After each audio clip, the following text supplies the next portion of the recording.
Más de 1000 gritos, el podcast de nuestro cine. Nunca más volverás a dormir. Me llamo Ángela. Me van a matar. ¿Qué es esto? ¿Pero qué está haciendo?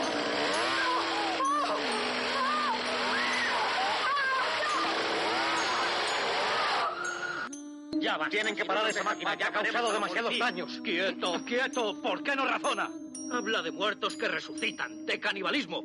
Cosas que se dan de patadas con la ciencia. La ciencia se da de patadas con muchas cosas y a veces pierde. ¿Por qué? ¿Por qué has hecho esto? ¿Por qué lo has hecho? ¿Por qué? Dime, ¿por qué lo has hecho? ¿Por qué? No es a mí a quien le gusta el cine, sino al cine a quien le gusto yo. Y recuerda, en la península nadie puede oír tus gritos. Pablo, grábalo todo. Por tu puta madre.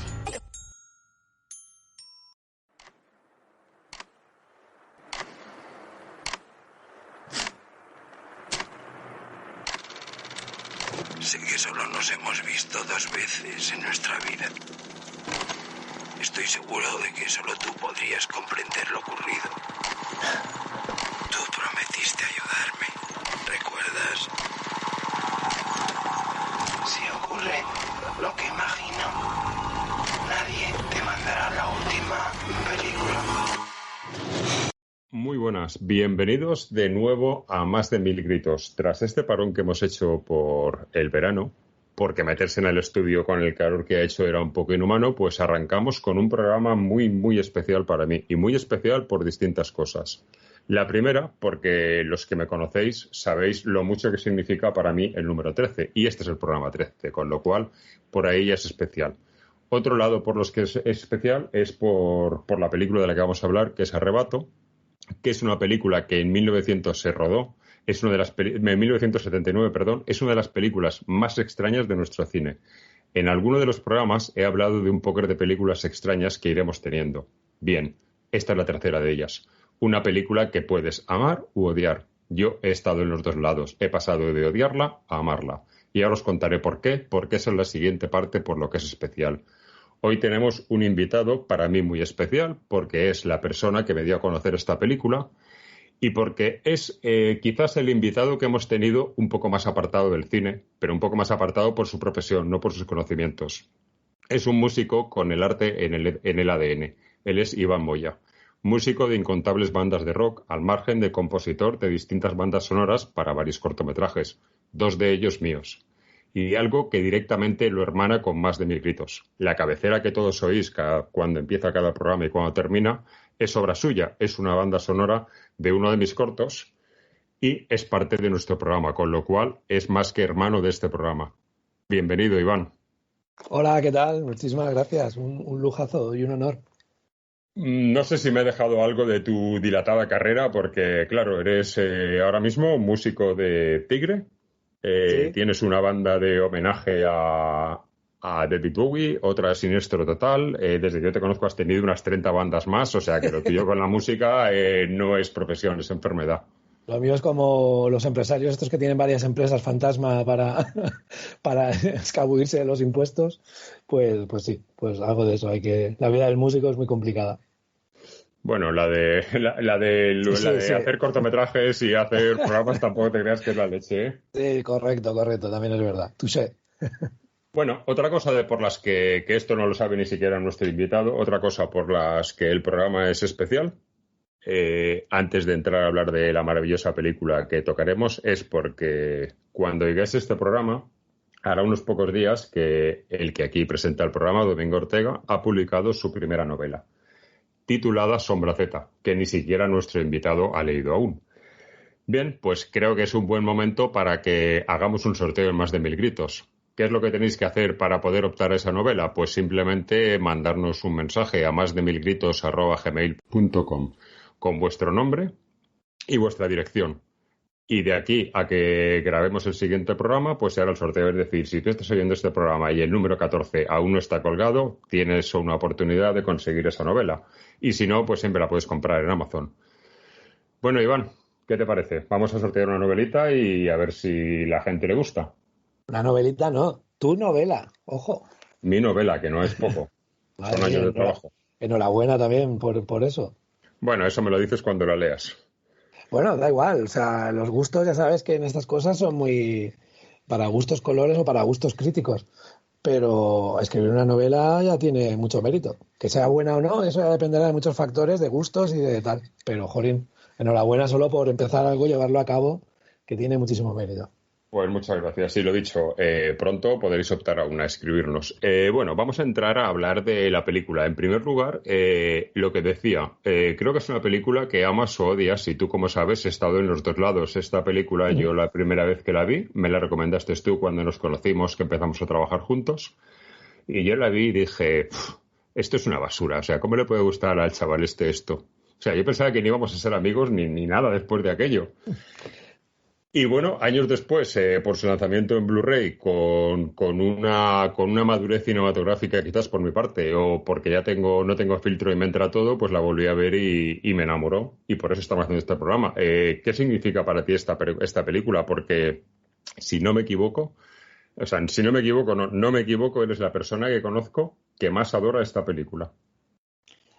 Hombre, pues mira, lo siguiente es agradecerte a ti, que me has devuelto la pelota de cuando yo te la presenté, porque me ha encantado volver a verla, me ha encantado tomar apuntes, ver todos los documentales que hay por ahí y sobre todo volver a ver la película que hacía, siglos que no la veía, y es que la he vuelto a disfrutar como un enano porque es que te atrapa, o sea, es hipnótica, es muy especial, y toda la historia de Iván Zulueta con muchos paralelismos, ¿no? con la película, el malditismo y tal, y toda la historia que luego comentaremos.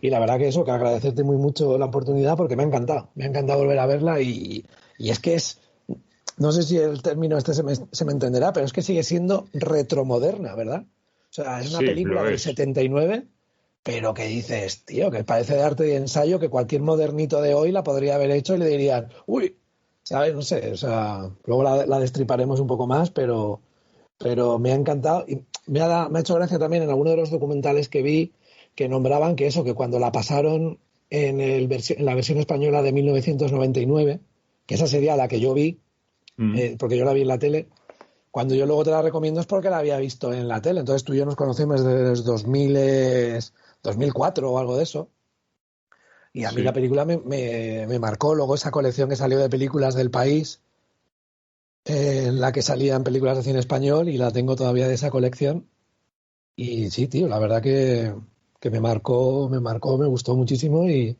me sigue flipando a muchos niveles. Bueno, yo la segunda vez que la vi porque ya estaba inmerso en la crítica cinematográfica, en el blog que tengo y demás, y me era curioso la cantidad de libros que yo he leído sobre cine fantástico español, que hablaban de esta película, y yo esta película realmente no sé por qué meterla en un libro de fantástico español. Me parece bien metida, pero a mí jamás se me hubiera ocurrido meterla, porque realmente yo no sé ni siquiera cuál es el tema del que va la película. O sea, el género. No sé dónde enmarcarla. Entonces me llamaba mucho la atención la cantidad de críticos de cine reputados que escribían sobre esta película y la enmarcaban dentro de este género. Entonces yo por eso fue por lo que la volví a ver, y debo decirte que tenías tu razón en aquella época de decirme que era una obra maestra, aunque me pareciera algo infumable.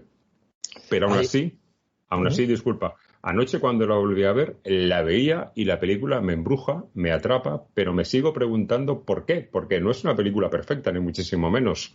No está bien hecha, no está bien rodada, pero es magistral. Sí, es lo que dice Antonio Gasset, ¿no? Que dice, no es una película redonda, ni perfecta, ni falta que le hace. Ni falta que le hace, ni lo pretende. No, claro, por supuesto. Y luego, bueno, una de las cosas que también me encantó, que también la vi anoche para tenerla fresca, es que la tenía para tomarme notas y tal, le iba dando a la pausa, y luego hace un comentario sobre la pausa en el cine y tal, y me hizo gracia. Digo, joder, como se me mueva la cara del bebé, por cierto, ahora hablaremos de eso, el muñeco ese que se le encienden los ojos, eso es. ¿Sabes? Eso da miedo, eso da miedo. ¿Ves? Es que dices, no la encorsetaría dentro del fantástico, pero yo creo que sí, o sea... Pero es que es una película que te vampiriza, como en la película hablas de vampirización, la película te vampiriza. Claro, o sea, la metáfora del cine, la pasión por el cine y todo está ahí. Luego el mundo de la droga, que también se puede entender como metáfora, ¿no? El arrebato pero sobre todo es que visualmente y tiene cosas, bueno, ahora eso la comentaremos más a fondo.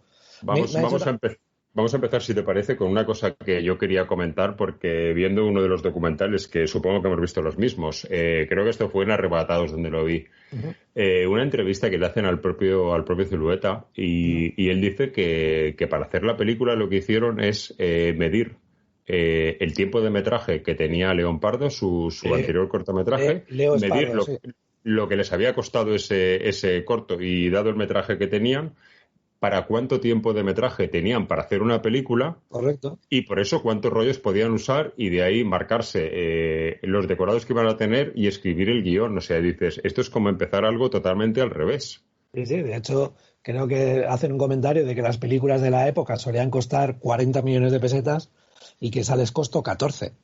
O sea, por eso, pero que se basan en, escribir el guión basándote en el dinero que tienes, pero no ya de lo que puedes enseñar, sino del metraje que vas a tener, que esto me pareció a mí ya como algo de extraterrestres. Sí, es increíble. Luego también me ha hecho gracia un comentario de un chico que tiene también un canal en YouTube, creo que se llama McGuffy el canal, y lanza una pregunta que me ha llamado mucho la atención, que dice: Pepi Lucibón de Almodóvar y Arrebato de Iván Zulueta son prácticamente contemporáneas. Se estrenan ambas en el año 1980, ¿vale? Y se rodarán en el 79. Y dice, ¿qué hubiera pasado si la película de Iván Zulueta hubiera tenido más éxito? Que, a ver, Pepi Lucibón tampoco es que tuviera en el principio muchísimo éxito, pero sí, evidentemente, mucho más que Arrebato, que enseguida fue lanzada al ostracismo, pero el cine español, si en eso, como esto de Marvel, ¿no? De What If, ¿qué pasaría si en vez de haber triunfado Almodóvar hubiese triunfado Iván Zulueta? Y digo, ostras. Pues que el mundo hubiera sido de otra manera, el mundo cinematográfico. Sí. Esto que comentas sobre la comparativa con la película de Pedro me lleva a mí a pegar un salto en la película e irme muy adelante y dejar por un momento el tema que iba a tocar ahora, porque esto me interesa. Supongo que sabes del momento estelar de Pedro Almodóvar, que supongo que tendremos oyentes que no sabrán esto, pero Pedro Almodóvar participa en esta película. ¿Qué te parece su participación? Porque es totalmente marciana. Sí, bueno, y más marciano es todavía a la actriz a la que dobla. Porque correcto, que lo que hace, por si los oyentes no lo saben, es que hay un momento en el que Pedro, el personaje, digamos, principal de la película, recibe una visita de una mujer en su casa, de la actriz Elena Fernán Gómez, si no recuerdo mal el nombre, correcto. La dobla Pedro Almodóvar y dices, ¿pero por qué? Claro, la hija de Fernando Fernán Gómez y María Dolores Pradera, que tiene una aportación en la película, pues subidita de tono, por así decirlo. Y se ve que Iván Zulueta quiso jugar con la ambigüedad de que la gente no supiera si era hombre o mujer de una forma exacta. Y como era amigo de Pedro Almodóvar y tal, pues Pedro se ve que puso la voz en el doblaje Pedro Almodóvar y dices, madre mía, ¿qué? Pues te voy a contar un detalle curioso sobre esto. Yo la primera vez que oí hablar, las veces que yo he visto la película, yo no, como realmente hay algún personaje, especialmente tanto el protagonista masculino como algún personaje femenino, que están tan pasados de rosca y que hablan de una manera tan extraña, yo no le presté atención a esto y de hecho no me di cuenta que era Pedro Almodóvar, pensaba que era la voz de esta actriz. Y un día leyendo algo sobre la película, leí que lo habían hecho porque el audio era malo y tal, pero luego en un documental ayer vi al propio Pedro contar que no, que fue lo que tú dices, exacto, que pretendía que no se supiera si era una mujer, un hombre, un transexual, lo que fuera. Y dices, lo cuentan en los Arrebatados, correcto, sí, ahí lo cuenta. Una locura, esto es una locura total. Sí. Que yo ya te digo, supongo que muchos oyentes estarán flipando un poco porque yo flipé cuando me enteré. Sí.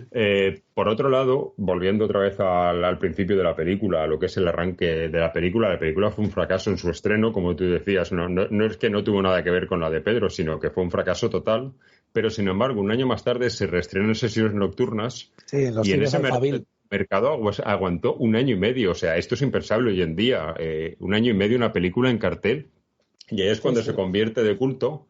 Pero esto no crees tú y aquí sí que me abro a que des tu opinión total porque creo que puedes opinar más que yo de la película. ¿No crees que esto quizás le ayudó a que esos cines nocturnos quienes los visitaban eran yonkis, ilegalidad, prostitución, proxenetas, todo tipo de gente de la noche que quizás sentía cierta identificación con la película.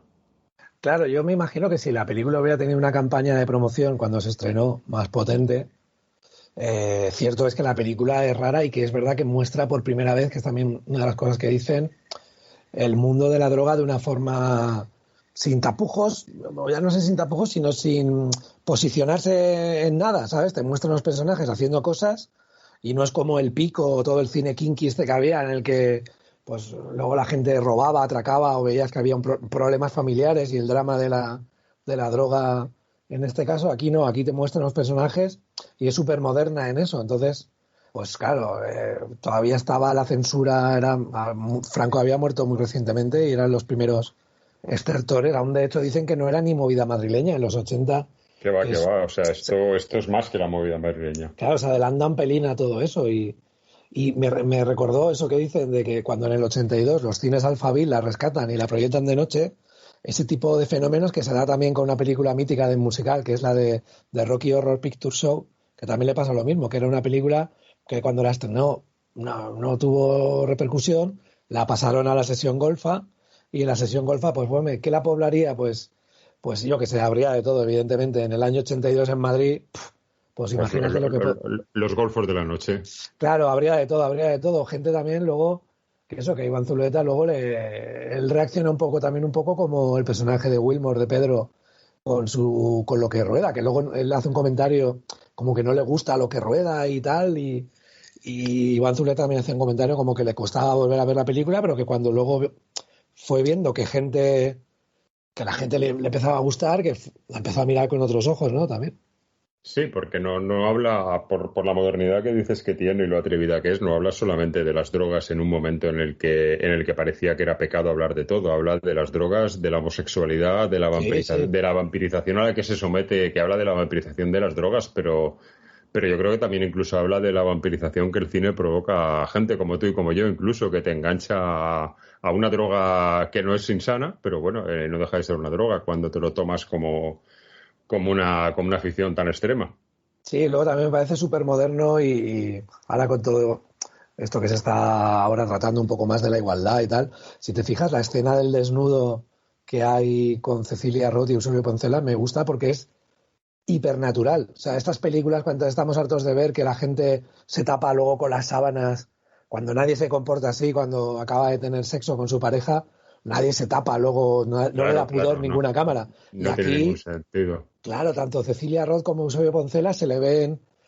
Sí, bueno, Cecilia Roth luego de una forma elegante pues se pone un cojín o lo que sea, pero a Eusebio Poncela también se le ve lo que se le tiene que ver y a ella, y me parece también que está rodada de una forma muy natural y muy, muy libre, y eso también me parece pues eso para destacar.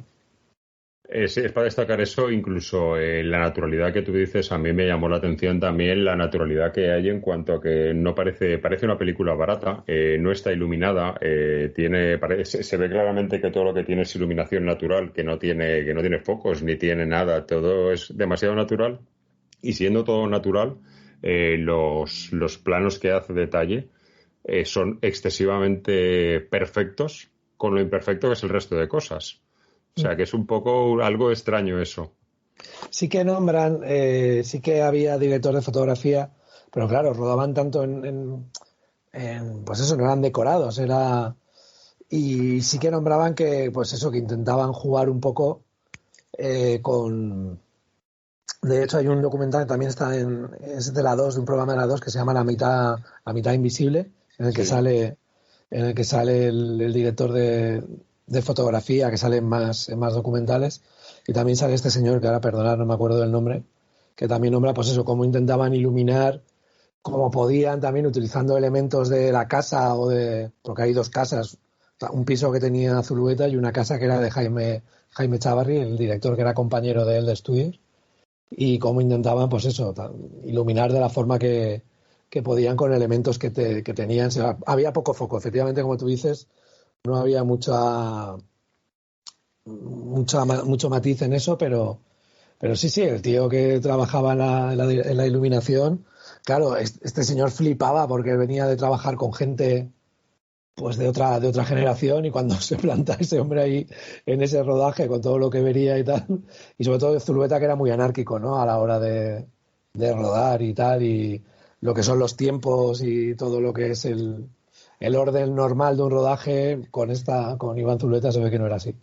¿Veis, queridos oyentes, veis por qué el invitado es este? Porque sabe hasta de quién eran las casas. Sí, bueno, es que lo tengo todo súper reciente, sí.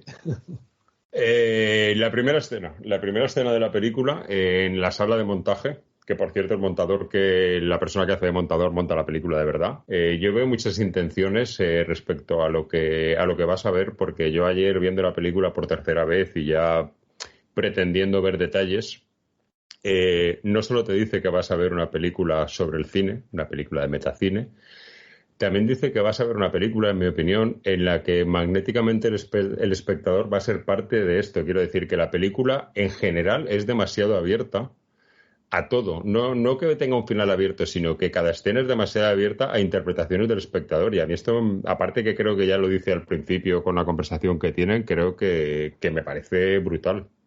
Sí, pero date cuenta, espera, que la primera escena no es esa. No, bueno, la primera escena es cuando Pedro está metiendo la cinta que le va a mandar al otro, claro. Pero la primera escena sí un poco más con diálogos y tal. Claro, que eso es otra de las cosas que te quería comentar, que me flipa y me gusta muchísimo, que es la estructura de la historia, ¿no? El origen. O sea, cómo esa primera escena, a mí ya es que me engancha desde ahí. Esa persona, si ocurre lo que imagino, tendrás que venir tú, que habla Pedro ahí con esa voz, cómo va metiendo en el paquete las cintas y tal, y dices, uy, ¿esto qué va a pasar? Que luego eso se queda ahí. Conocemos ya el personaje de Poncela, como tú decías, que el que está haciendo de montador es Antonio Gasset, el presentador de Días de Cine. Correcto. Que era amigo también de él, junto con Jaime Chávarri, cuando estudiaron juntos. Bueno, estuvieron Jaime Chávarri y Zulueta, que les daba clase de Borau, que de hecho él no aprueba el examen con el corto este que hace de ida y vuelta, se llamaba. No le aprueban, y luego eso le daba problemas porque no lo querían contratar en sitios porque no tenía aprobada la carrera. Hay tantos cineastas en España que son geniales y que no tienen aprobada la carrera, claro. No tienen ni empezada, como Pedro Almodóvar. Claro, todo lo que se aprende, o Tarantino, que hizo la carrera, hizo en un videoclub, ¿no? Correcto. Claro.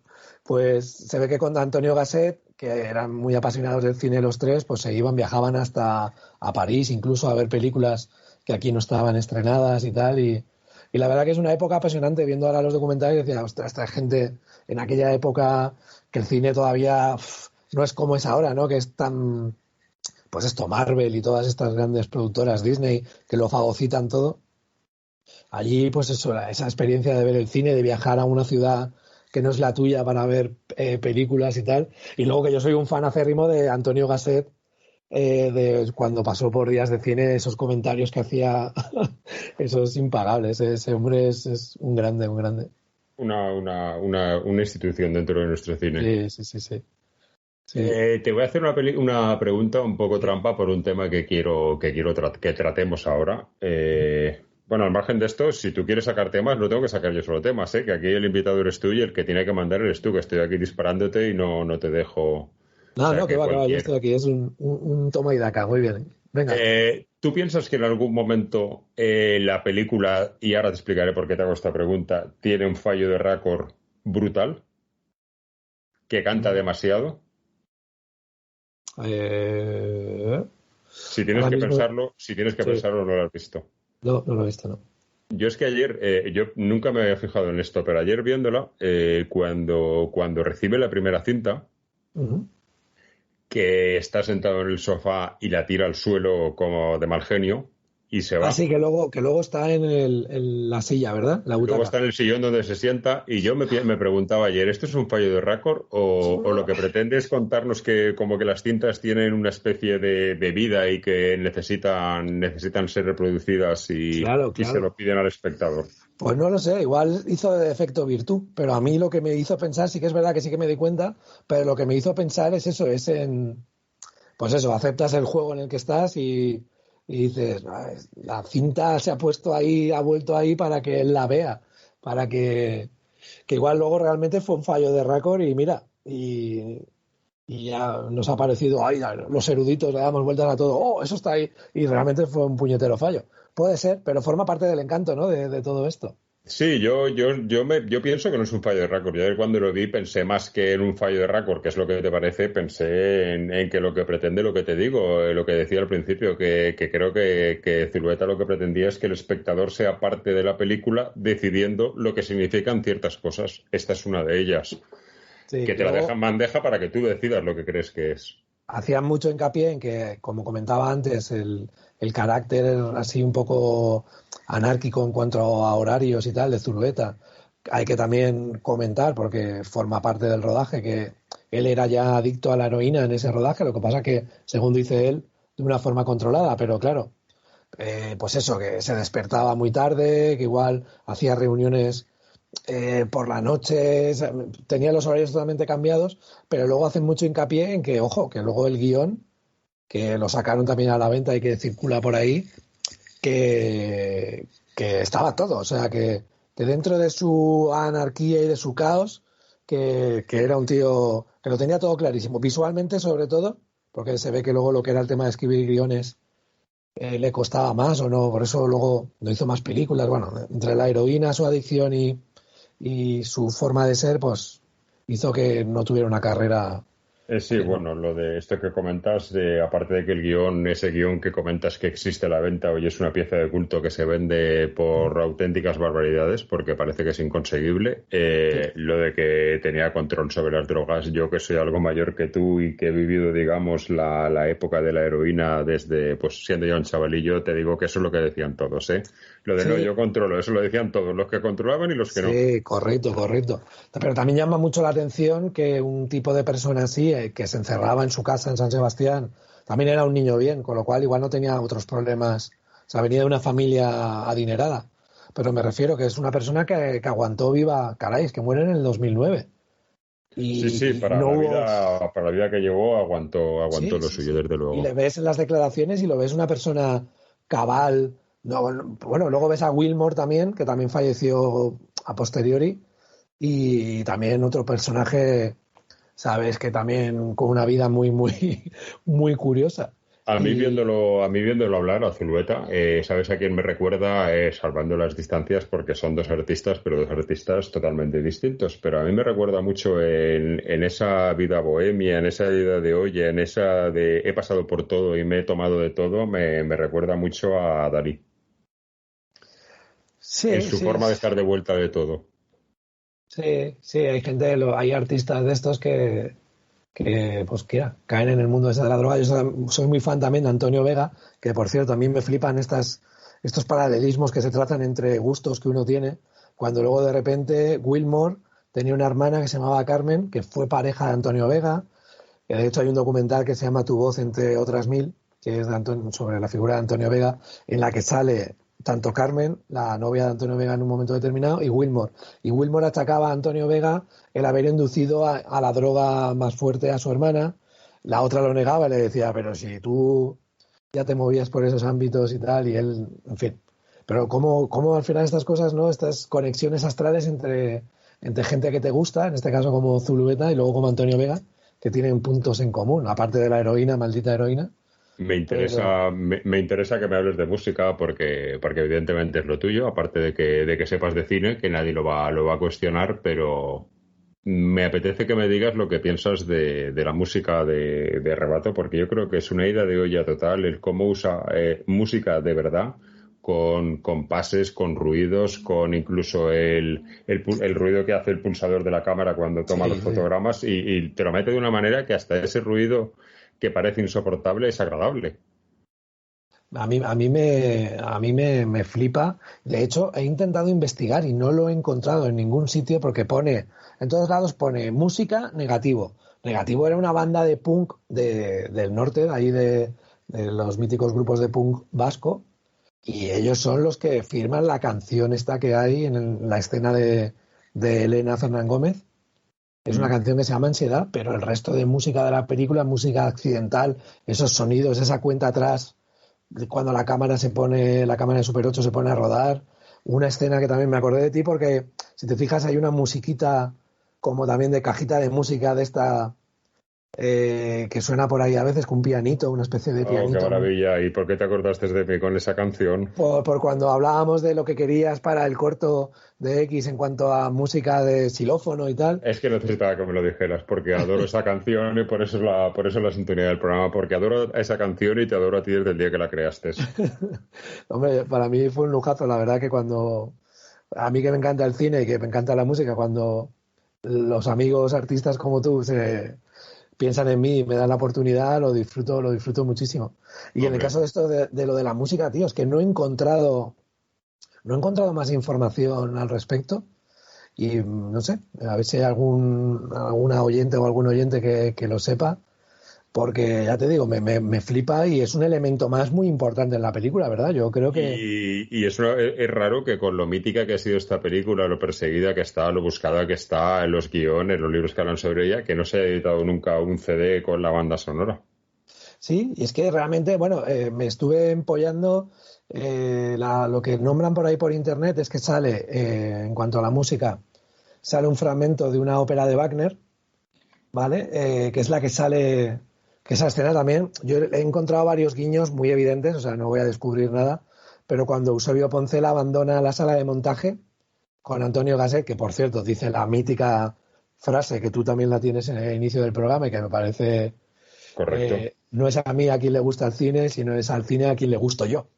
Esa frase que es maravillosa y por eso está en la cabecera del programa junto con tu música.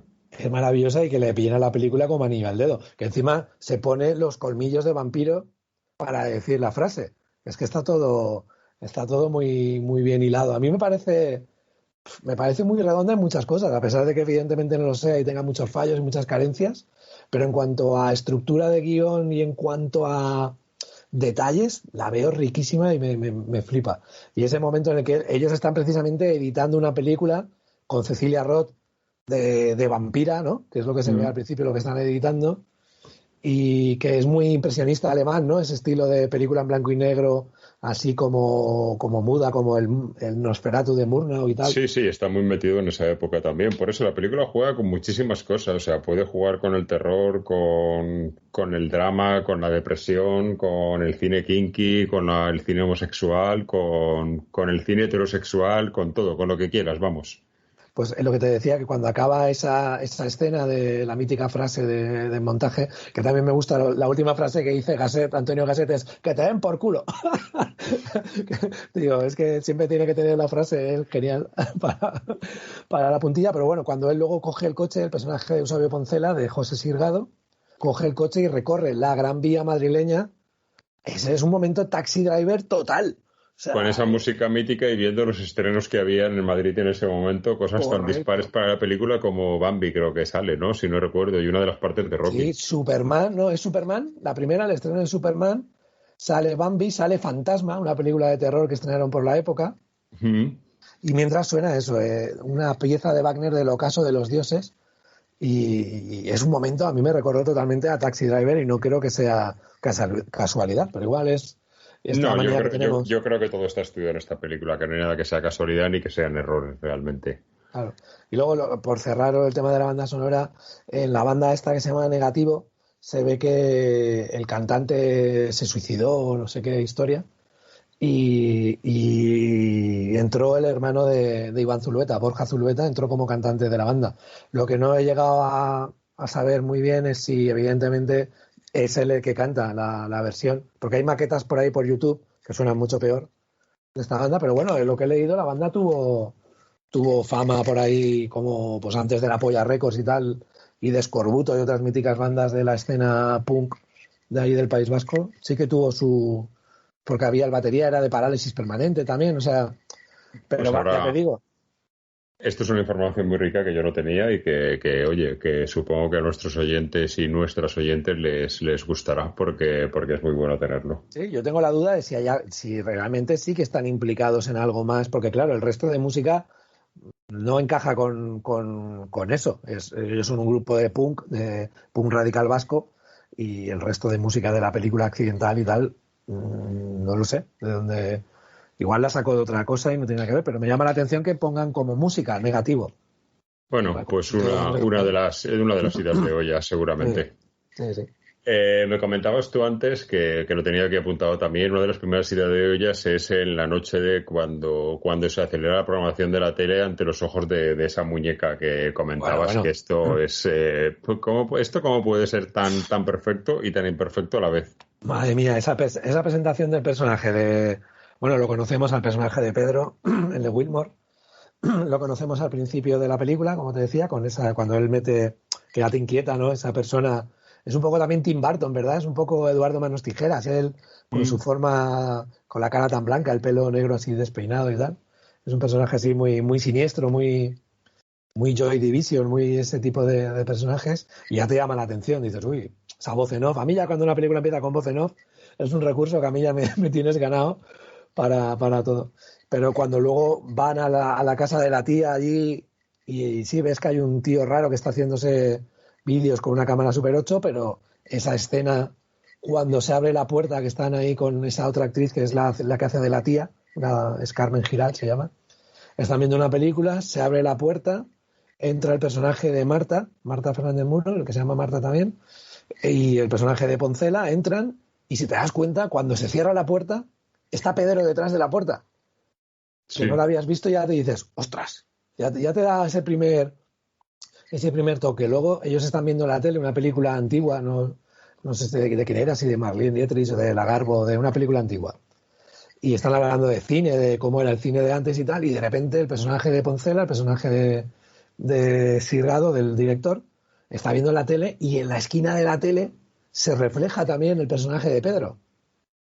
A mí todo eso me flipaba y luego ya cuando el muñeco se le encienden los ojos y la tele empieza a avanzar rápido con el zumbido ese que tiene, dije, o sea, ya me tenéis aquí soy vuestro, o sea, aquí me tenéis. Yo con estas ideas de hoy respecto a la presentación de Pedro, yo ayer me preguntaba algo que no me había preguntado nunca viéndola. ¿Realmente Pedro existe o está en la cabeza del personaje de Eusebio? No, Pedro sí que existe porque la tía, la prima y todos lo conocen. La historia es que desde un momento ahí él ya conecta con él de una forma porque le afecta. O sea, él se queda mirando la tele y él ve cómo se le encienden los ojos al muñeco y el tiempo pasa más rápido. A ver, igual es una metáfora poética filmada así y simplemente es que no le interesaba nada lo que estaba sucediendo y lo que le interesaba era la persona que tenía detrás, en el cogote. Entonces, sí, pero a mí me llamó la atención de esto que luego a mitad película ya queda claro que Pedro sí que existe, pero si te fijas en los primeros compases de la película, en la primera hora de película, Pedro aparece pocas veces, realmente salvo en la llegada que está allí haciendo el loco grabando, que la prima lo ve, parece como que solo interactúa con Eusebio, entonces...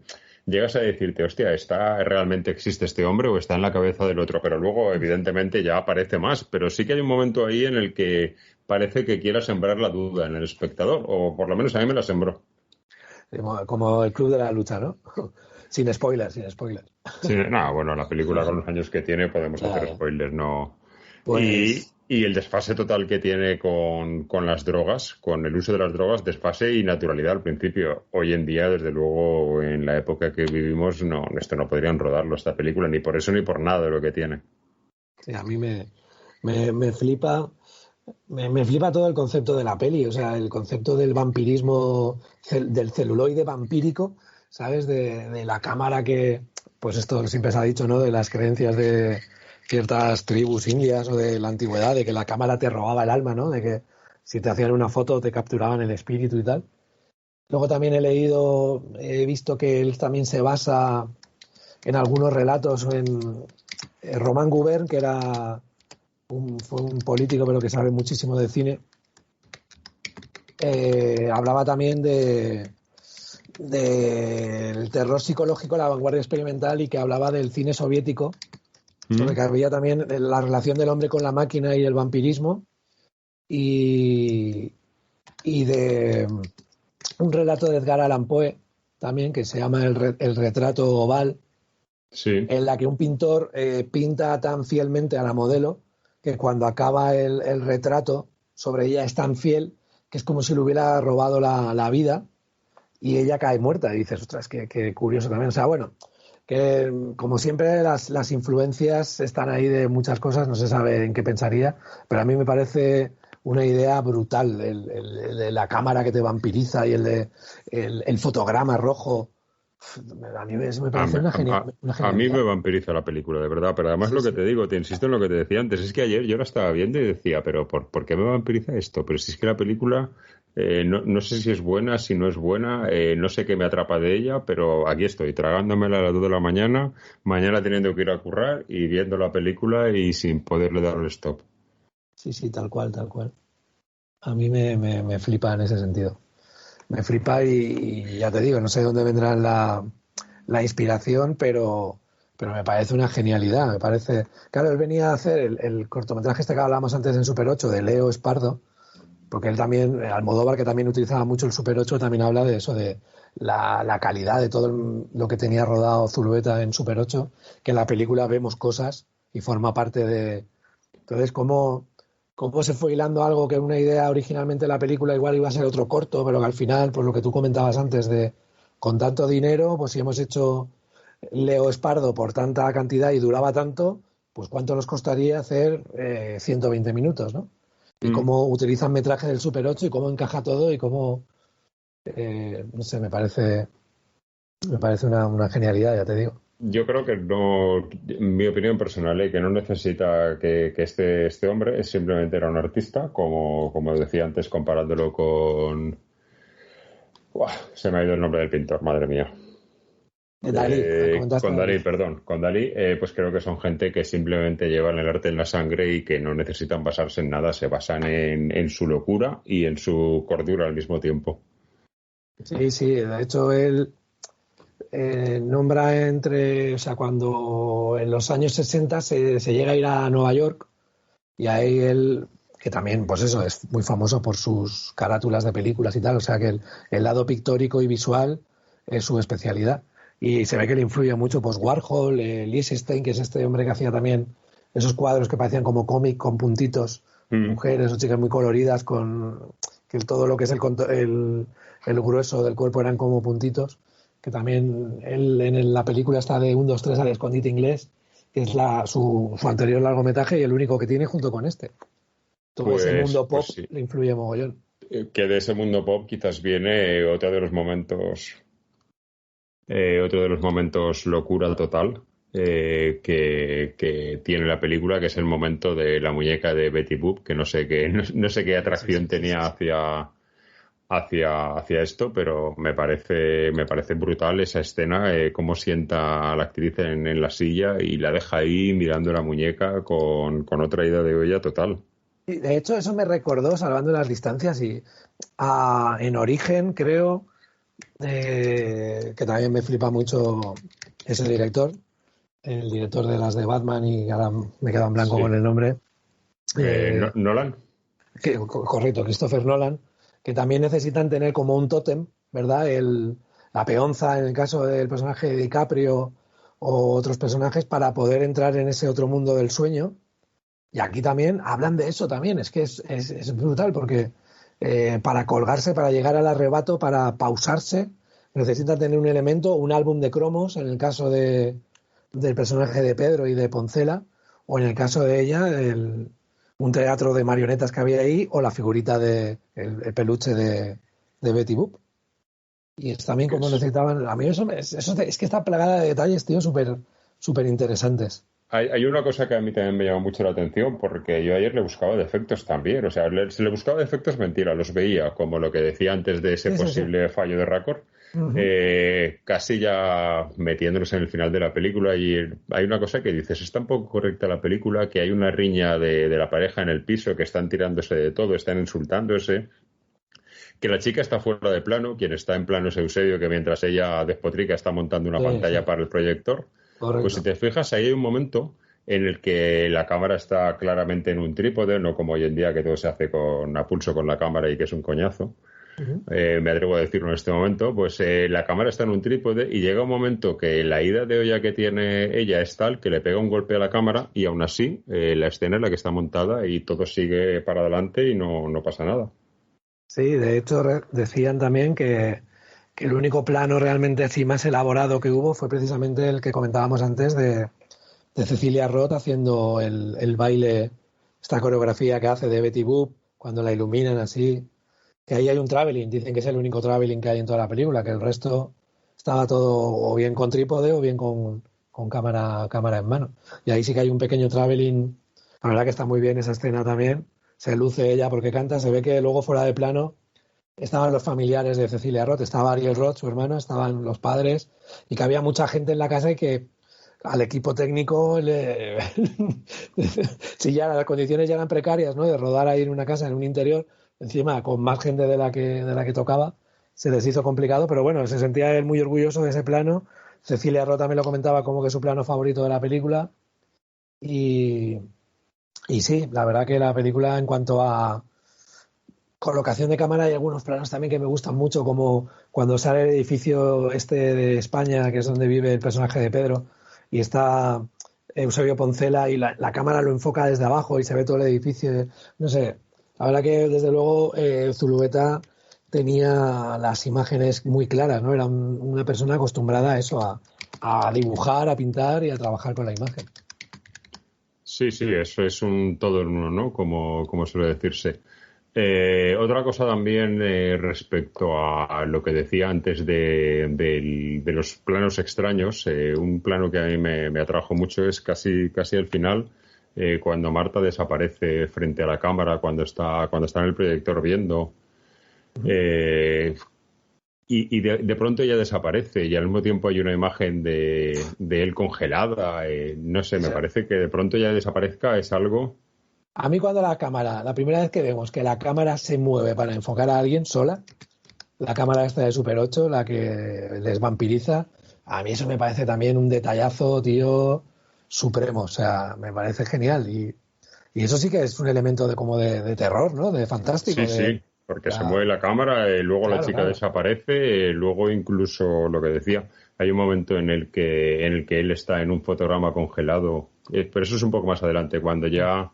El otro personaje coge la cámara y pone la última grabación que ha ido a recogerla y ve ese fotograma congelado de Pedro y de pronto ese fotograma congelado empieza a moverse.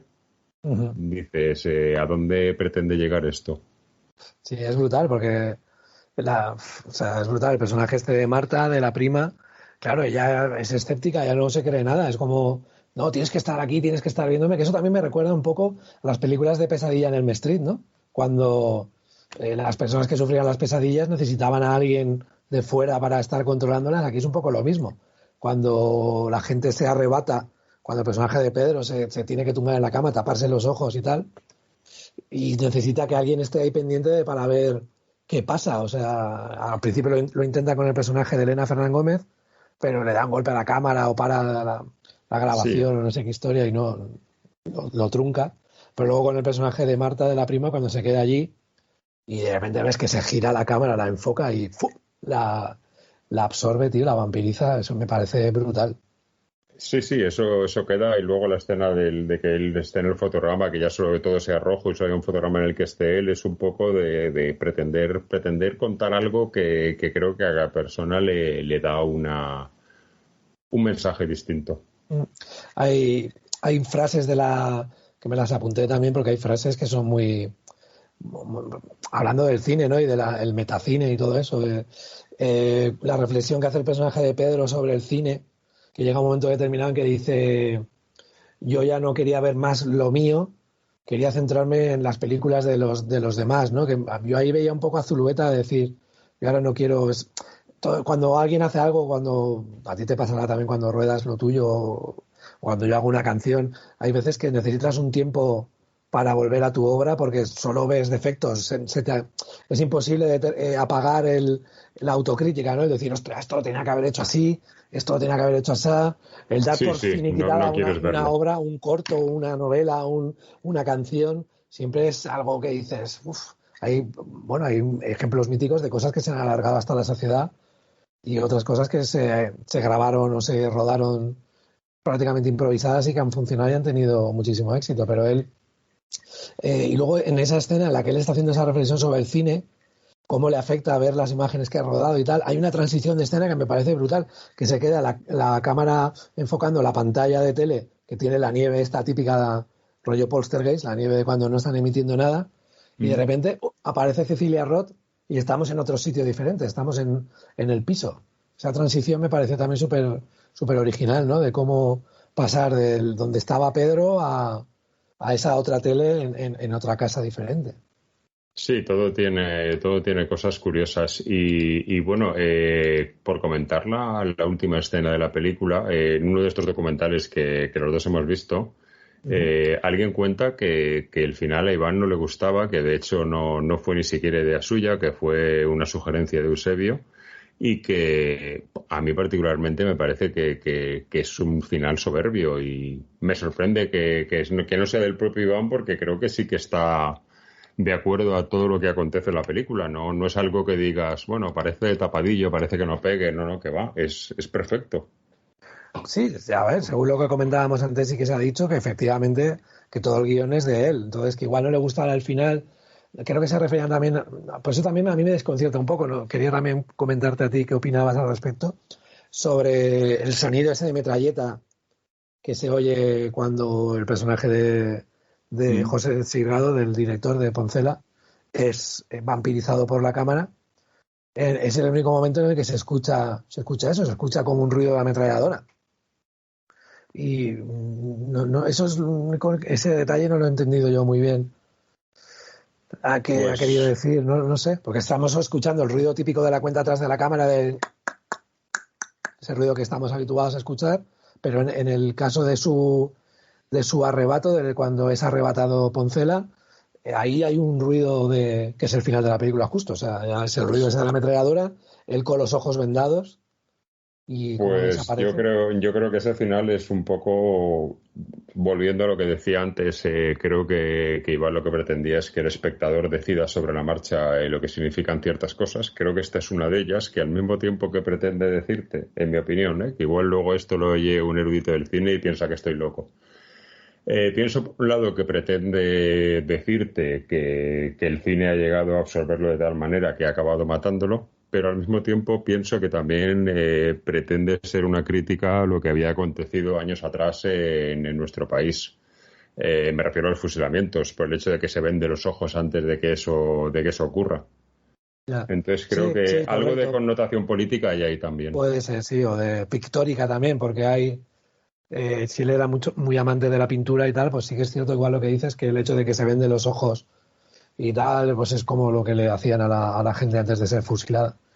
Pues puede ser, sí. Me hizo también gracia un comentario de Poncela en otro documental que se llama Arrebatos, no Arrebatados, sino Arrebatos, que le hace un comentario que, como que se sincera. Lo que pasa es que con los actores nunca sabes estas cosas cuánto tienen de sinceridad o de forzado, pero bueno, hace un comentario sobre esto que le dice que le quedaba como una culpa, que nunca lo había comentado con nadie, ni con Cecilia Roth ni con nadie, y era que había que tener cuidado cuando eras actor y no jugar tanto con ciertos tipos de personajes, de roles, porque al final te ametrallan.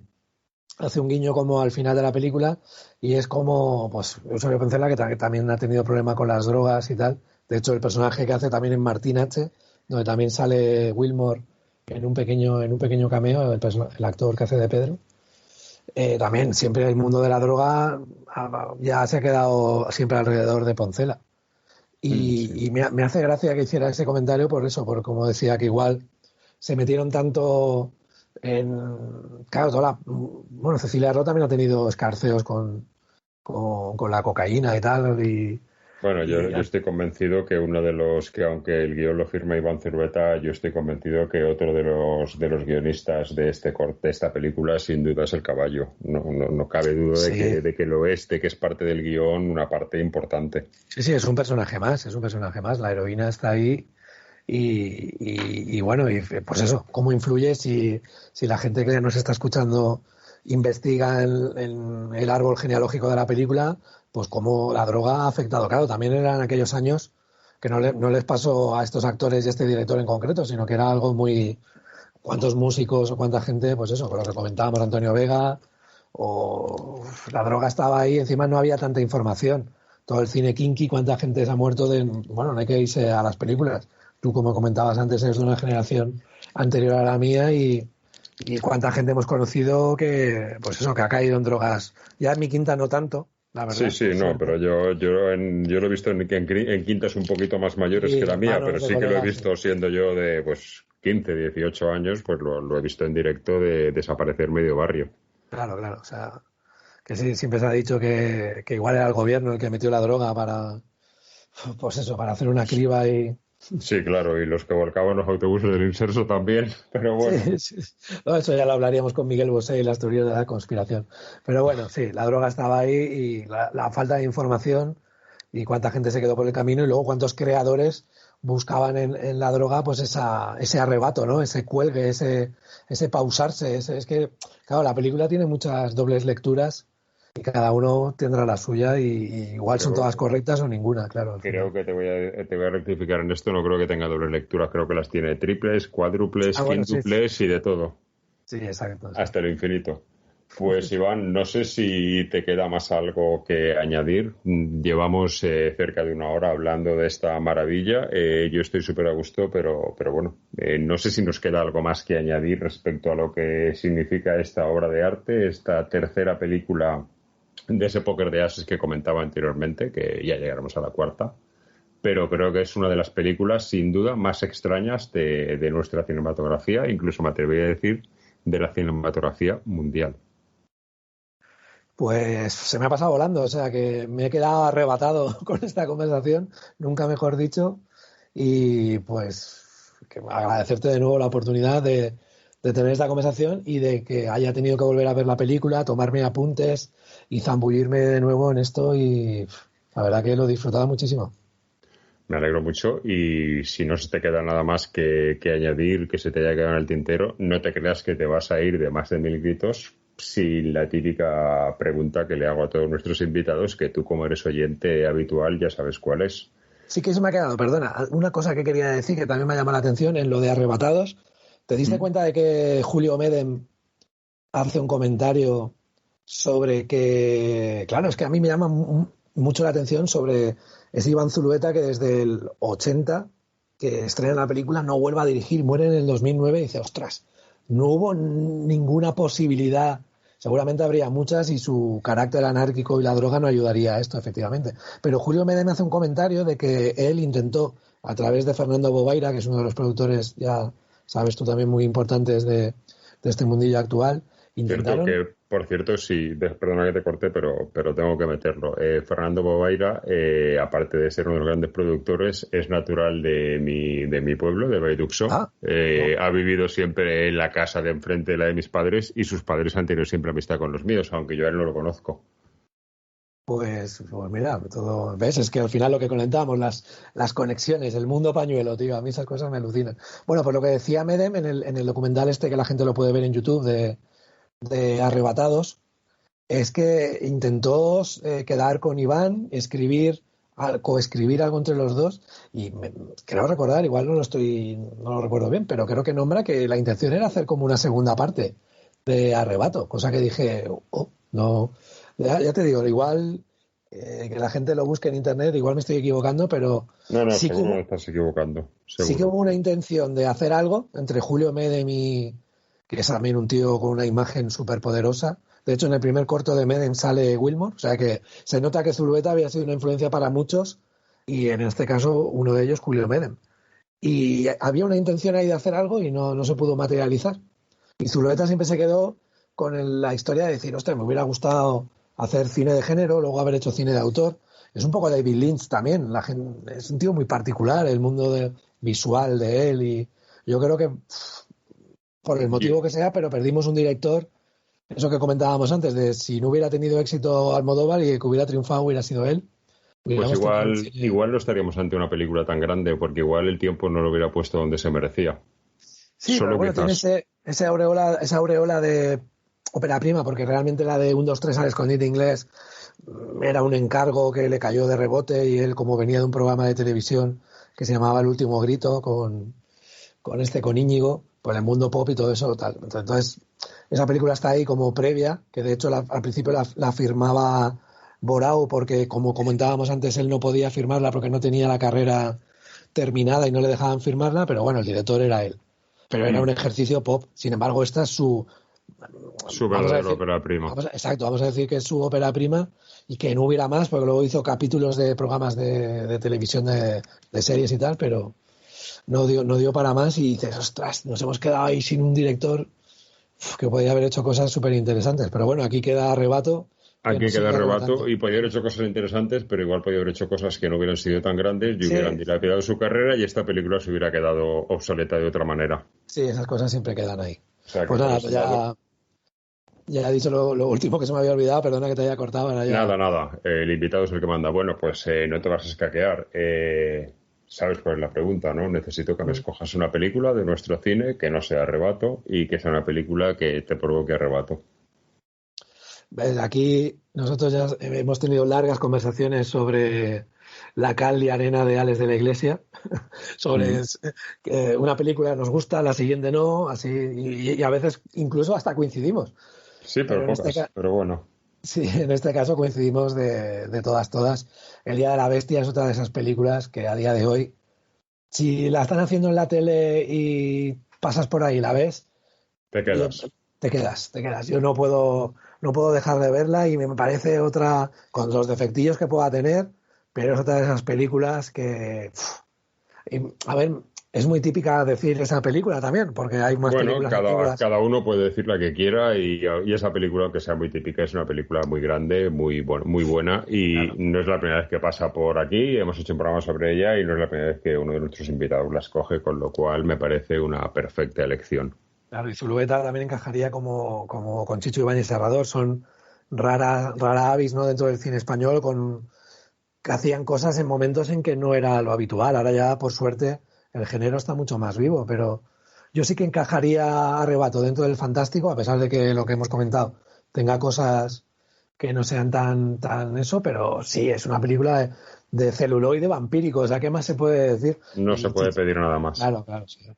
Pues nada, Iván, muchas gracias por pasarte con esta tu casa, por todo, por la amistad que nos une y especialmente por ser el creador de la cabecera del programa, que alguna vez nos han preguntado, bueno, y se me olvidó decir que tú eres el creador en cuanto a la música, pero no olvidemos que la voz la pone Ariana González, una estupenda actriz en 2 de mis cortos, con lo cual os echáis un pulso y creáis esa maravillosa banda sonora que aprovecho para decir que es uno de esos momentos en los que la música cambia una película de género. Yo cuando escribí el guión de X pretendía que fuera un guión de ciencia ficción. De hecho creo que lo es, pero sin embargo la gente cuando ve la escena en la que está tu canción, la que es parte del programa, la enmarca directamente dentro del cine de terror. Qué caprichosa que es la música, qué importante que es un músico en el cine, que cambia de género una película hasta por encima de lo que piensa su director. Totalmente. Y no nos olvidemos también de la guindita de ese también amigo común que tenemos que hizo su aportación finita, Sergio Jimeno, que le dio también redondez a la canción y la verdad que sí, muy orgulloso, la verdad, de tener amigos como vosotros que tenéis ese veneno, ese arrebato también de crear y que pueda participar yo, pues vamos. Y que nos dure mucho tiempo. Que nos dure mucho tiempo y a todos nuestros oyentes despedimos de aquí, Iván, pero no olvidéis que Tigre es esa banda que si toca en vuestra ciudad debéis de verla. Muchísimas gracias. Iván, un abrazo muy fuerte y nos vemos pronto. Otro para ti, muchísimas gracias. Enhorabuena por la novela, enhorabuena por el programa y feliz cumpleaños en diferido. Muchas gracias. Pues nada, de aquí despedimos a Iván, pero continuamos con el apartado de nuestro cortometraje. Volvemos enseguida. Bueno, pues entramos con la segunda. Cortalo, por favor. En este caso vamos a hablar de un cortometraje que llevábamos mucho tiempo queriéndolo tener desde que hicimos el programa de Aviso con Paul Pence, porque es un cortometraje basado en un relato suyo. Y bueno, su director, que es quien está con nosotros, hoy nos ha costado un poco, pues porque en principio en aquella época él estaba de rodaje y estaba muy liado. Luego a mí se me complicaron las historias con mudanzas y cambiando el estudio de sitio. Y bueno, pues ya estamos aquí por fin para hablar de Bestseller con Max Lemke. No sé si he pronunciado bien. Max, muy buenas. Hola, ¿qué tal? Bien. Muchas gracias por recibirme. Bienvenido a Más de Mil Gritos. Y bueno, ¿he pronunciado bien el apellido? ¿Lemke? Sí, bien. Muy bien. Bueno, pues aunque vamos a hablar de tu corto Bestseller, ahora mismo estás con la distribución de Billy, un largometraje documental de una historia acontecida en España y tristemente famosa. ¿Cómo está yendo el docu? Bueno, el documental está todavía en fase ahí de distribución por distintas ciudades, sobre todo ciudades grandes de momento. Madrid, Barcelona, Valencia, está también en Valladolid, está en La Coruña. Bueno, la vida de un documental pues siempre es mucho más corta. A veces pues si ya una película muchas veces dura poco en salas, pues todavía la vida del documental es mucho más limitada, ¿no? Sobre todo porque sale sin publicidad, bueno, se publicita a través de redes y es más difícil llegar a todo el mundo, pero bueno, ahí estamos luchando, creo que llevamos 4 semanas. Y bueno, para una película como Billy, que surgió de manera totalmente espontánea y se financió un poco a través del crowdfunding, pues es algo exitoso, ya es un éxito estar en las salas. Quizás ha influido en que podáis que se pueda llegar a cabo el momento político del país, la vertiente que quizás tenemos ahora mismo.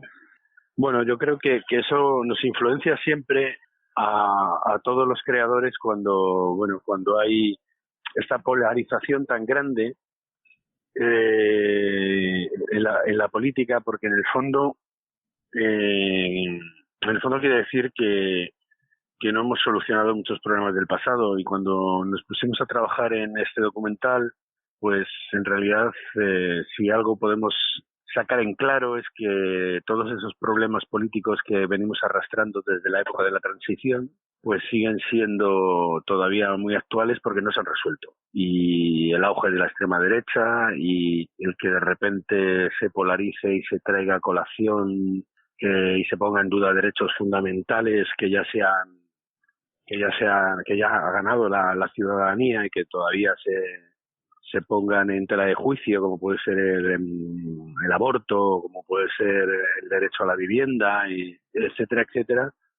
El derecho a acostarte con quien te dé la gana también, efectivamente, y a llamar a quien te dé la gana, sea del sexo que sea. Cuando todas esas cosas que se han conseguido, que las ha luchado la ciudadanía, se siguen poniendo en duda y salen otra vez a la palestra, y hay grupos políticos que los quieren erradicar, pues yo creo que es preocupante y nos lleva a pensar que tal vez todo ese tiempo, esos 44 años que llevamos de democracia, no han sido lo suficientemente sólidos para que se asentara una democracia respetada desde la derecha, desde la izquierda, desde cualquier pensamiento, y que esté por encima, ¿no?, de todos nosotros, como debería ser, ¿no? Sí, está claro.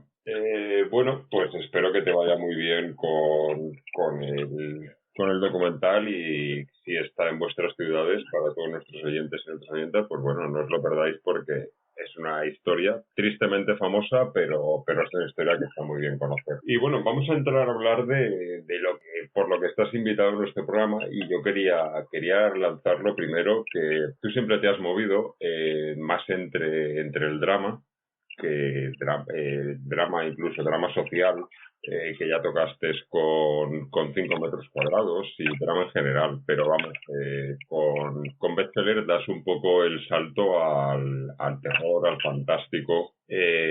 ¿Por qué dar ese salto a ese tipo de guión, y por qué con un relato de Paul Penn, que es un gran escritor, pero bueno, por qué dar ese salto tan cualitativo hacia esta historia tan distinta a lo que tú habías hecho hasta ahora?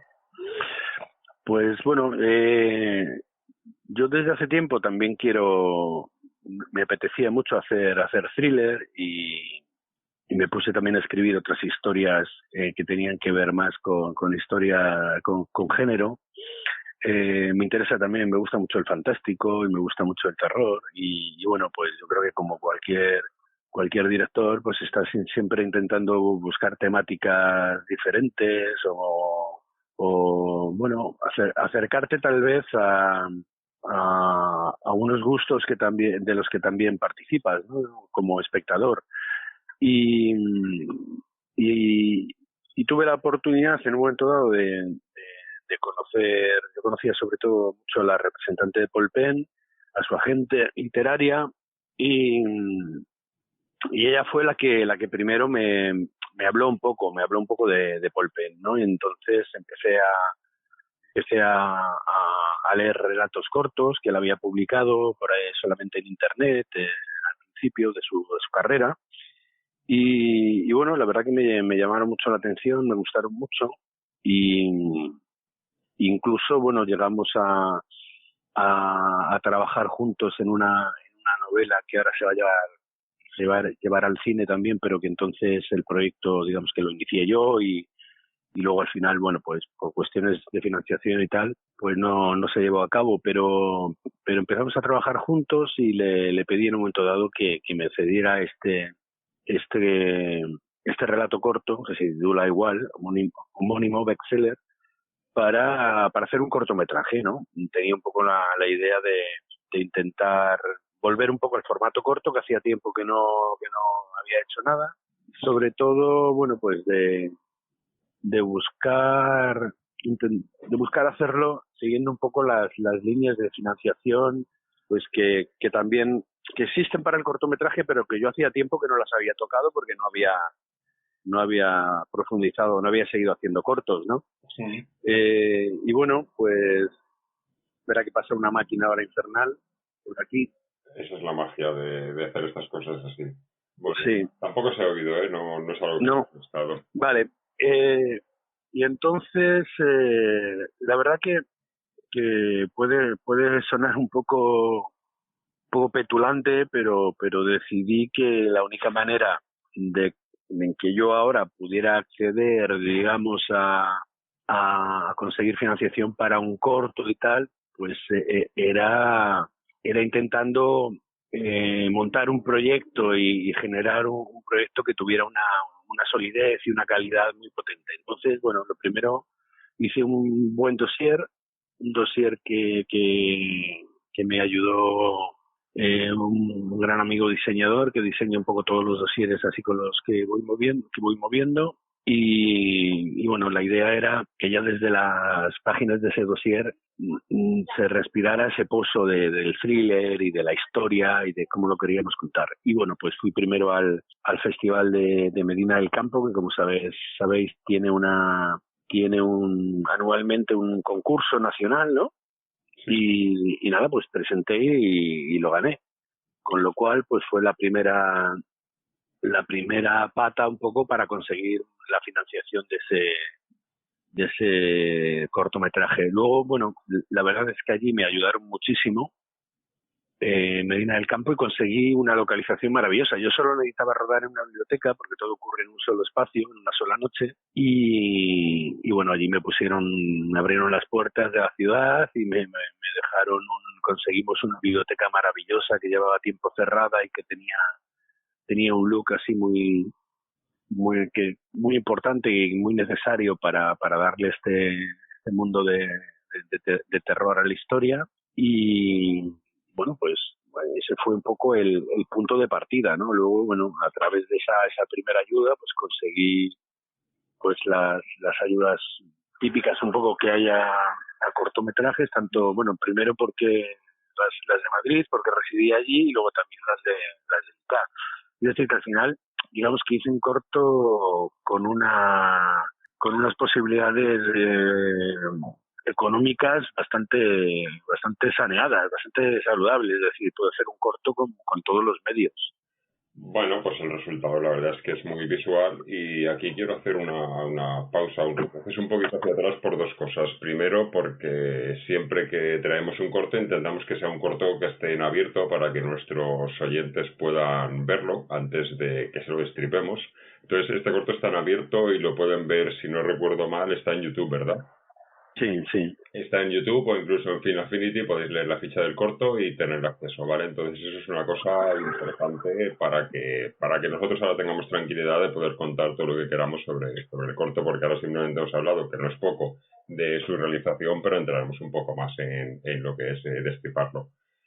Por otro lado, también al principio del programa, aunque ya os he dicho que hemos hecho una pausa muy grande de tiempo por mudanzas y por demás, hablábamos de que este programa número 13 era muy importante para mí por la película que tratábamos y por muchas cosas, y también lo es por tener a Max en este momento hablando de bestseller, porque aunque en un principio intentamos atar el programa con aquel programa de Paul Penn que pegaba mucho, pues bueno, hoy estamos aquí con bestseller y al mismo tiempo sorteamos mi primera novela, un ejemplar de mi primera novela, que os recuerdo que tenéis que mandarnos 6 seguidores del programa y mandarnos un mail con vuestros datos y en el siguiente programa los diremos quién es el ganador. Retomamos el tema del corto, Max, disculpa pero quería reseñar que vieron un corto que está por ahí y que es muy interesante y que está muy bien verlo. Tu corto relata la misma historia del libro, aunque yo le he visto dos pequeñas diferencias. Por un lado se ha relajado un poquito la violencia del mismo, aunque la mantiene, pero quizás es un poquito más diluido, un poco más suave, y supongo que esto es por un poquito que tenga más cabida en todo tipo de festivales y no vaya más a algo más de género, algo más salvaje. Y por otro lado también la edad de la bibliotecaria. Leyendo el relato, aunque no lo es su edad, pero parece bastante más mayor que Malena. No sé si eso fue una decisión simplemente porque queríais meter a Malena, o que desde luego está brutal en su papel, o fue por otra cosa más visual o más de otro tipo de decisión. Bueno, en las películas, como sabes, bueno, a veces tienes un casting en la cabeza y luego tienes que adaptarte o cambiarlo en función de muchas premisas. El casting de la bibliotecaria sí había decidido una actriz algo mayor y era a lo mejor otro tipo de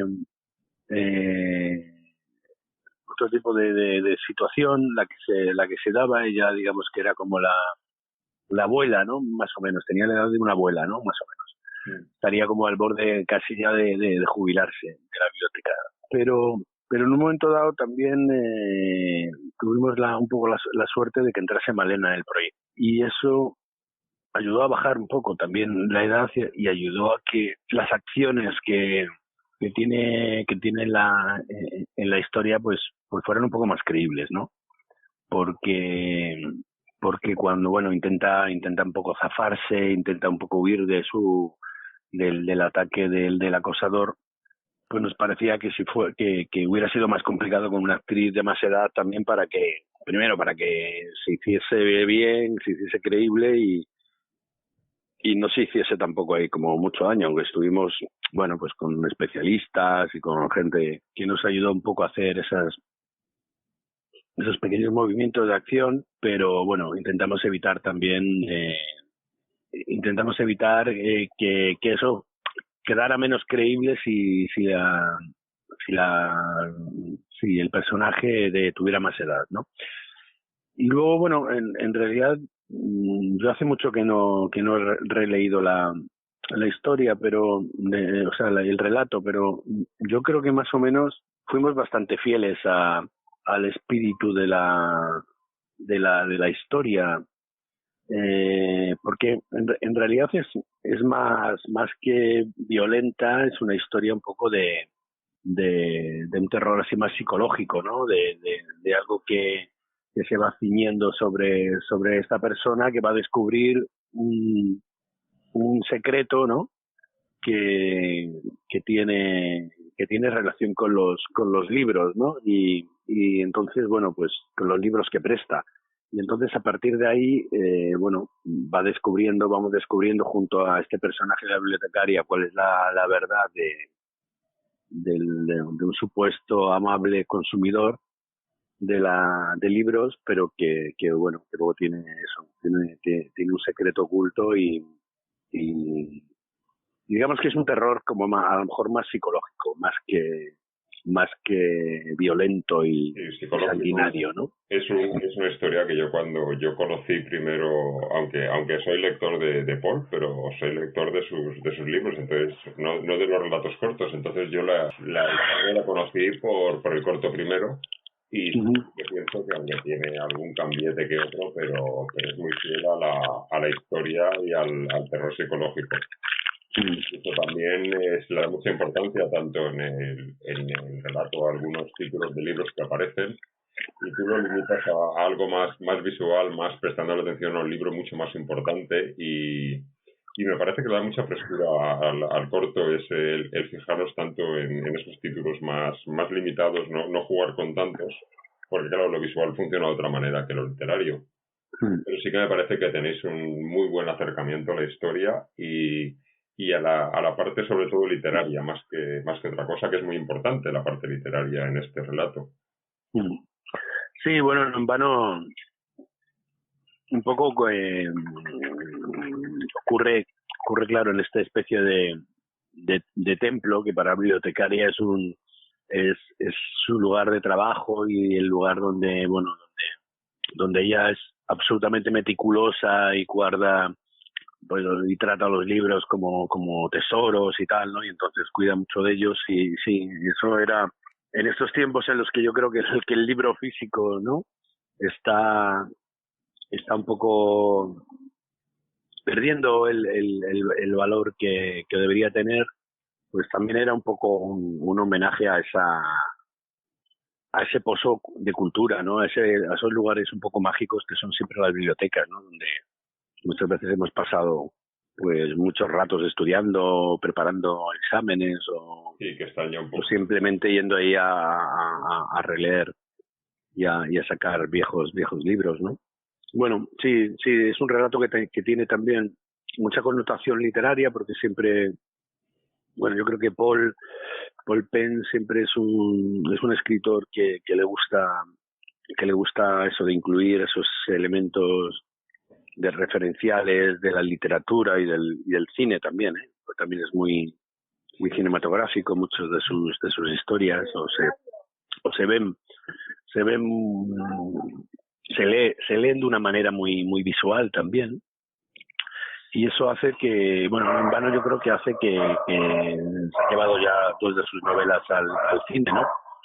O bueno, 2 novelas sin relato en este momento, no sé si habrá alguna más por ahí planteada, pero... Sí, porque se me olvidó antes decirte que de la que tú hablabas que hubo ahí un intento de hacerla, que tú ibas a ser partícipe, que ahora se está rodando, hablabas de La Casa de los Cactus, supongo, que es la que acaba de terminar ahora. Sí. Que tuviste tú ahí también tu aportación en ese momento. Sí,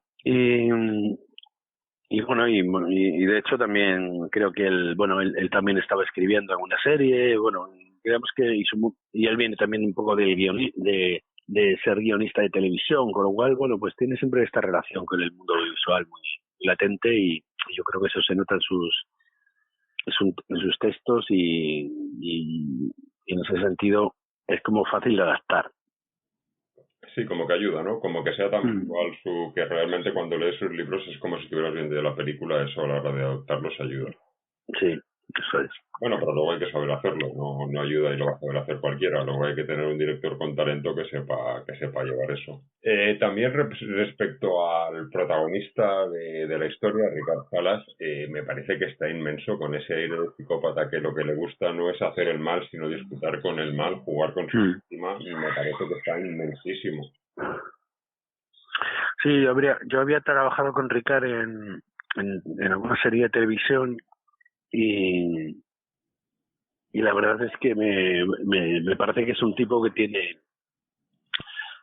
tiene esa posibilidad, ¿no? de parecer alguien sencillo y bueno, pero a la vez un poco dirigido, pues puede aparentar también un psicópata, ¿no? Un tipo con un fondo muy oscuro. Y eso es lo que un poco sacamos con él, ¿no? Que al principio de la película parezca un amable consumidor de la biblioteca, un amable lector, pero poco a poco vamos viendo que el tipo esconde un hecho terrible y además es capaz de llegar hasta sus extremas consecuencias, ¿no? Sí. Lo es. La verdad es que tiene un perfil físico que da para desde luego una excelente decisión. Luego también comentabas tú al principio de nuestra charla, ya llegando al final de la película, hay una cosa que a mí me llamó mucho la atención y que, por lo que has comentado, que realmente, aunque siempre te has movido más entre el drama, sí que te atrae el fantástico, igual mi apreciación sí que es correcta.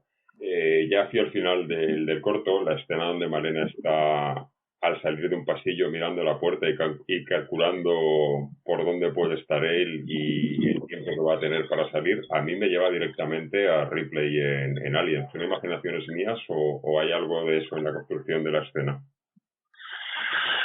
Bueno, en realidad, si lo hay, no he sido muy consciente de ello, ¿no? O sea, supongo que en el momento de construir eso, pues la verdad es que hacía falta dotarlo ahí de la tensión adecuada, que fuera un poco como el remate final o el susto final de la historia, del giro de la historia. Y bueno, lo que sí que he degustado un poco como como ese cocinero que sirve un buen plato y ve que todo el mundo se relame con él. Cuando he estado en algunas proyecciones he visto que que funciona, ¿no? Que la gente da un respingo ahí y se asustan. Entonces, en ese sentido, yo creo que está bien, por lo menos bien hecho, ¿no? Bueno, pero seguramente, como tú dices, pues puede ser también pues influencia no solamente de estas pelis, sino a lo mejor de toda de cantidad de películas que hemos visto y que en el fondo se nos quedan ahí un poco en la retina colectiva, ¿no? Y sí, pero en realidad, o sea, yo creo que es mucho más sencillo. Es simplemente que, bueno, hacía falta construir ese momento y el momento, pues ya sabéis, en el thriller un poco tiene mucho que ver la actuación, donde coloques la cámara, cómo lo montes y un buen efecto sonoro, ¿no? Y eso ayuda a que todo eso pues entre bien y funcione. Pues entra maravillosamente la historia en general y esta escena concretamente es muy de thriller y muy tensa. La verdad es que está muy bien dirigido, está muy bien posicionado cada cosa y a mí me parece un corto maravilloso. Sí que realmente, como yo esta entrevista la tenía preparada desde hace mucho tiempo y lo que he vuelto a hacer es volver a ver el corto, pero no me ha dado tiempo a volver a leer el relato, pero sí que tengo aquí anotado que había un final distinto al relato y quería preguntarte que es por si pretendes dar una opción de que el personaje tome una decisión algo distinta, porque creo recordar que aquí queda un poco en el aire cuál es su decisión, aunque está claro lo que ha hecho, pero en el relato quizás era algo más tangible, más claro, y aquí lo dejamos un poco más, pues podríamos llamarlo más cinematográfico, más abierto. Era así, ¿no? Era por darle al espectador también un poco más de vuelo. Bueno, supongo que te refieres también como al destino final de él, ¿no? Que bueno, yo creo que en el relato estaba también quedaba un poco también como abierto, ¿no? No sé si acababa. Ahora no recuerdo si acababa matándolo o no, pero yo creo que todos los golpes que recibía le llevaban un poco a pensar eso, ¿no? Como lectores. Aquí, bueno, en realidad lo que probamos fue que pareciera muy real, ¿no? Todos esos golpes y que en el fondo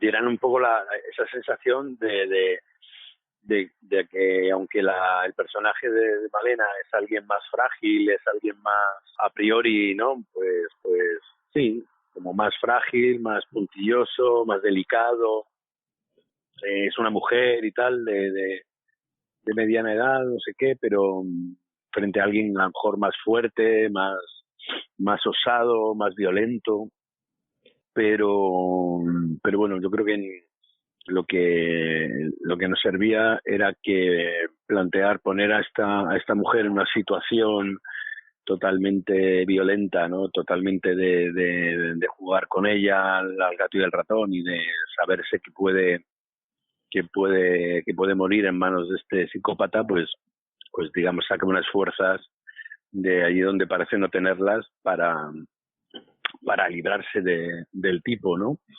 Es verdad que la acabamos en un punto ahí en el que, bueno, no sabemos si el tipo ha muerto o no ha muerto, ¿no? Por esos golpes, pero bueno, yo creo que lo importante ahí es un poco quedarnos un poco con la reacción de ella y con saber que ella un poco ha sido capaz de salvarse y un poco con lo que jugamos irónicamente todo el rato es que que te salvas a través del único elemento que tiene ahí, ¿no? Que son los libros, ¿no? O sea, es el libro el que le salva. Con un libro consigue salvar la vida, ¿no? Sí, entonces eso nos parecía una metáfora pues muy muy saludable. Sí, es muy saludable y es magistral el título del libro con el que se salva dando los golpes. Me parece sí. Magistral. No podía. Claro, sí. Todo el rato también ella está jugando con este elemento irónico de considerar a los bestsellers como una literatura menor, ¿no? Como una literatura que no está a la altura, ¿no? Y al final, bueno, pues es un bestseller de los más afamados y tal, casi, ¿no? Y de los más gordos. De los más duros, incluso por su tipo. De los que más duros, el que la salva la vida, ¿no? Y eso, bueno, eso forma parte un poco de un elemento así como más humorístico, ¿no? De humor negro, tal vez, ¿no? Este rollo, que me gusta mucho. Pues sí, la verdad es que, bueno, Max, no sé si te queda algo más que nos quieras contar sobre tu experiencia con la realización de este corto del que ya te digo que yo soy fan desde que lo vi. Bueno, la verdad que como os digo, hacía mucho que no hacía cortos, tuve un poco yo creo que hacer un corto, aunque sea en un plazo siempre mucho más pequeño, es tan difícil como rodar otro tipo de proyectos, ¿no? Lo único que lo hace es, pues eso, en un periodo de tiempo menor. Esto lo rodamos en 3 días, con lo cual, bueno, pues la verdad que ya os digo, conté con los medios suficientes, bueno, sobre todo con la maravillosa posibilidad de rodar ahí en la ciudad de Medina del Campo, con todas las ayudas que nos facilitaron, y la verdad que fue pasarlo bastante bien, dentro de que, bueno, pues siempre en el fondo no dejas de estar dando un material que sabes que, bueno, quiero decir que tampoco te puedes parar sí, que no te vas contra el reloj. Sí, que en el fondo también vas contra el reloj. Es decir, no porque hagas un corto en 3 días tienes a lo mejor más tiempo que hacer un largometraje en una semana, o estar rodando otro tipo de formatos, pero bueno, la verdad que lo recuerdo con mucho cariño y ya te digo, siempre desde el principio tuve claro que quería hacer algo de género, y fue el tratamiento un poco de la luz, del montaje y todo esto. Muy bien, pues nada, lo has conseguido. Y bueno, para despedirnos, comentábamos al principio el programa que estabas ahora con la distribución de Billy. ¿Tienes algo más ahora mismo entre las manos? ¿Algún rodaje nuevo de algo nuevo que puedas contarnos? Bueno, acabo de rodar una serie para Disney que se llama Campamento Newton, que mola bastante, es así un poco también es infantil, pero también tiene un rollo fantástico, muy interesante, muy divertida, y bueno, pues estoy un poco trabajando en el montaje todavía de ello, y saldrá para el año que viene para la plataforma, ¿no? Y bueno, y como todos, moviendo proyectos, inventando más cosas y trabajando un poco en esa línea. Trabajando duro, desde luego, porque la verdad es que sí. nos ha costado, entre tu calendario y el mío, acoplarnos, ha sido complicado, con lo cual te agradezco muchísimo el tiempo que nos has dedicado hoy. porque ha sido complicado, pero bueno, tú también le has puesto ganas para intentarlo. Sí. Y esa película, esa serie de Campamento Newton, pues oye, habrá que echarle un ojo, aunque sea algo así más infantil, pero bueno, seguro que alguno de nuestros oyentes nos interesa y desde luego la voy a ver. Y bueno, Max, no te vas a ir de nuestro programa sin ponerte en la tesitura que pongo a todos nuestros invitados. Me gustaría que escogieras una película de nuestro cine fantástico español, que es lo que tiene relación con el programa. Una película que te aporte algo, que te guste, que pienses que es algo especial para ti, ya sea de la época clásica o del fantaterror o algo más actual, simplemente que sea una película de cine que te motive. Pues mira, he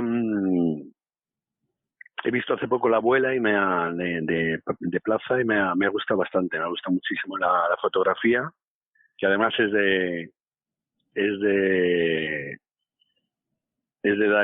Dani Fernández Abelló, que es el mismo director de foto de Bestseller, y tiene una foto bastante impresionante y una música también muy potente y una actuación soberbia, y la verdad que es una peli que así a priori, no sé, bueno, como que el título de La abuela te deja un poco ahí sorprendido, pero luego es una película muy muy muy buena, muy interesante.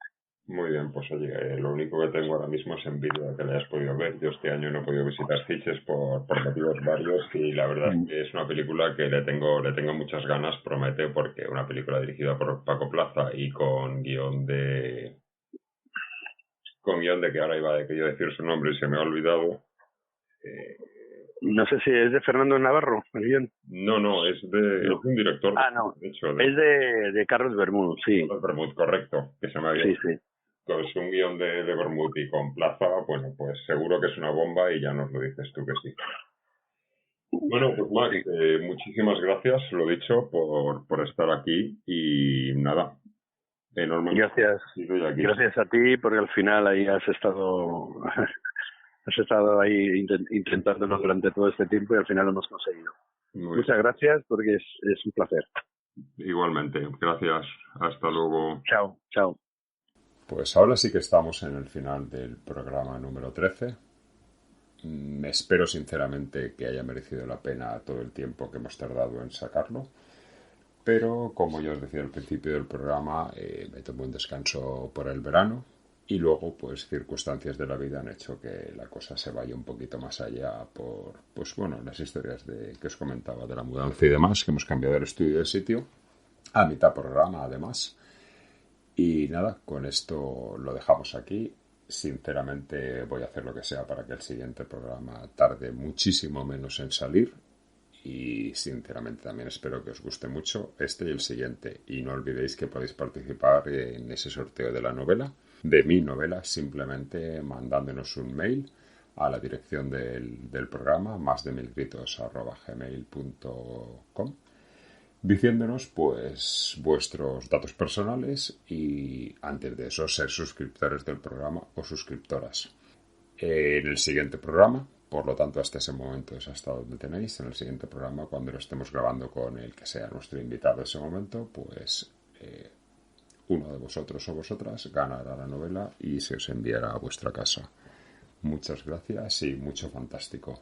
Un abrazo para todos y para todas y volveremos muy pronto.